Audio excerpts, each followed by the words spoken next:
Tonight, we are updating you on a KXAN investigation that sparked a change to protect your elderly loved ones. We first told you in May about allegations of sexual assault at an assisted living center created by the University of Texas Alumni Association, the Texas X's. Our investigation into Longhorn Village led to a state agency admitting it broke the law. KXAN investigator Brian Collister is here with us. And Brian, this all boiled down to something missing in a medical file. Yes, and this is it. It's a guardianship order. And the state didn't have it in the Longhorn Village case we investigated.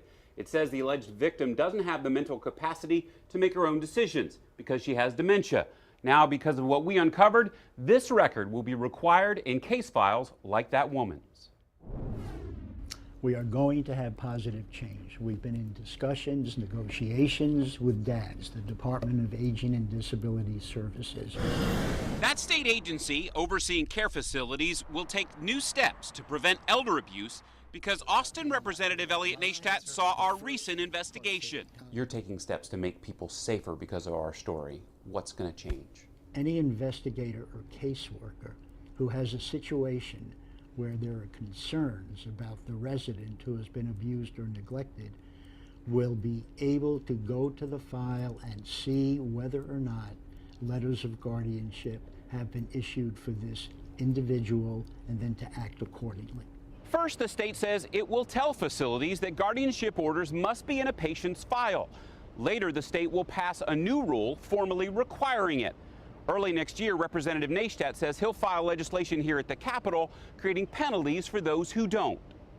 We support the idea of having some notation on a medical record that a person has a guardian. But does it go far enough? For this woman, maybe not. Her family, which is allowing us to show these pictures, alleges in a lawsuit a male resident sexually assaulted their mother here at Longhorn Village in 2012. And staff did nothing to protect her, even though she had a guardianship order, something the state's investigator never saw. DADS reopened the case after our investigation, but again determined the allegations unsubstantiated. The facility believed that they were protecting this resident's rights. The right to engage in a relationship, the right to privacy and independence. Even though she was ruled incapacitated by a court, they still felt like they didn't need to, in this example, not even communicate what was going on to the family or the state or a law enforcement agency.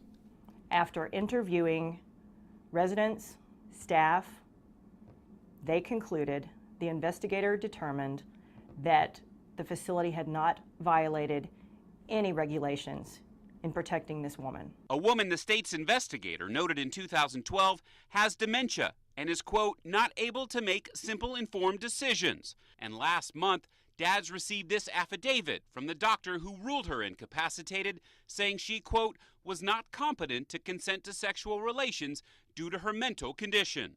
I think there's some opportunity for change within that organization.